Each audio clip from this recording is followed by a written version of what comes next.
Hello from Okoboji. I'm Kirk Stoss with Stoss Realty. And again, weather-wise, we're almost 90 degrees. It's just non-stop. Supposed to have a little rain tomorrow, and that's great. Today, around Okoboji, if you want to talk money, we've got a place for you. This is really interesting, and it's kind of like one of those hidden jewels in the Lakes region. It's right in Okoboji. Let's go inside and talk money. I am here with Larry Adams, and I want Larry to tell you all about this museum. It's just unbelievable. You need to come see this. Larry, tell us about Mr. Higgins and the museum. Bill Higgins was the mayor of Okoboji 14 years. He was a graduate of Drake Law School, but he never really practiced law.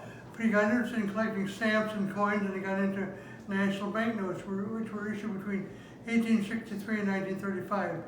He lived for a number of years with his parents in the mansion in Spencer on Grand Avenue. But later on he lived in a cottage on Dixon Beach. He always wore white clothes. He was actually a friend of Dutch Reagan. Mr. Reagan was a sports announcer at WHO when Bill Higgins was going to Drake Law School. Mr. Higgins collected foreign coins, which were dollar-sized coins, about the size of a silver dollar. He sold that collection. He'd already started collecting national banknotes. He sold that collection of coins, enhanced his collection of national banknotes, and built this museum. Check protectors, check writers, an old typewriter, Corona typewriter, and money counting machines. It's just amazing what's out there. And we keep getting these things all the time. I'll look at an antique mall, I'll find something. Or what my fun is to go to a bank that's cleaning out their stuff and getting things from there, some bank equipment or checks or records. It's just amazing what's out there, and they want to get rid of it. We haven't made anything over a $100 bill since 1945. 500,000, 510,000, they made those later on. What's interesting about the $10,000 bill, in Las Vegas they had a casino out there that had a display of $1 million worth of $10,000 bills.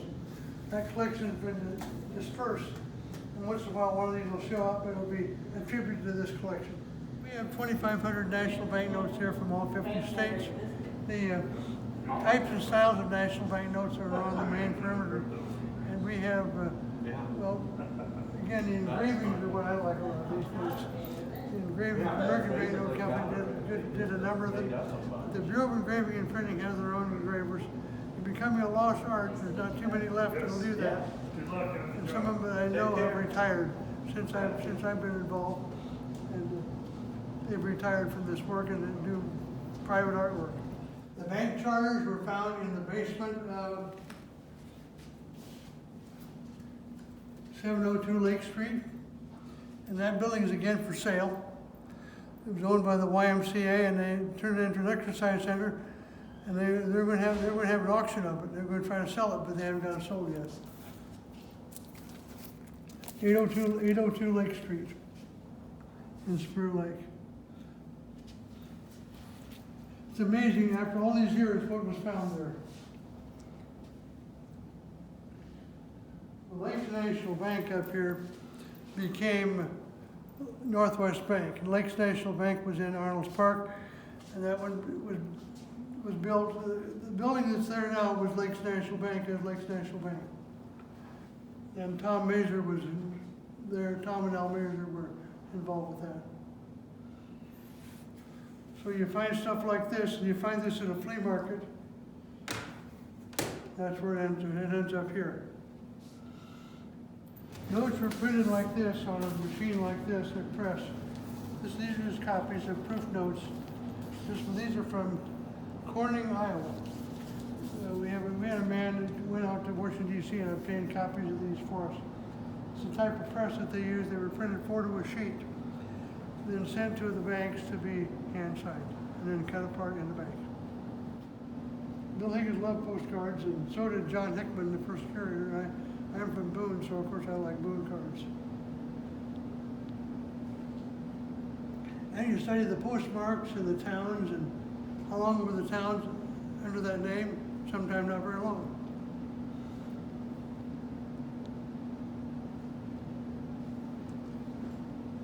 Many of them were real photo postcards. Real photo postcards.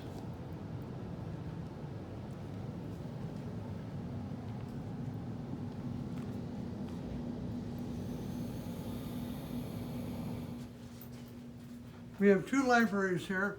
This one has bank directories going back to before the turn of the century, postcards in file drawers like this. These are mostly Iowa, but we have some from other states. We have the pocket-sized bank directories that were published, and just recently we acquired 2 or 3 more boxes of stuff, more bank directories that John Hickman's son had brought here. Some of these go back to 1913, 1915. The Gazetteer, city directories. Another thing for learning about towns. These are the red books of coins. We still keep these around because people ask about coins, so we keep some reference books about coins available here. Federal Reserve, more bank directories, auction catalogs. We have a lot of auction catalog books on world paper money, world coins, just to have here for reference if people want to find out more about them. The Secret Service started in 1865 to combat counterfeiting. It didn't start protecting the presidents until after McKinley was assassinated in 1901. Books from different states, obsolete banknotes issued before the Civil War. We have a few of those on display, mostly from Iowa. Books on printing and engraving. How about bank robberies? John Dillinger, the Jesse James, the Pinkertons, all that is of interest. Stagecoach, that's the Wells Fargo story. We've been open since 1978. We're open every day in the summer, basically Memorial Day to Labor Day, 11:30 to 5:30, 11 to 5:30 every day. And I'm here, I live on site, so if somebody comes in here at 3 o'clock and they want to stay later than that, I can accommodate them.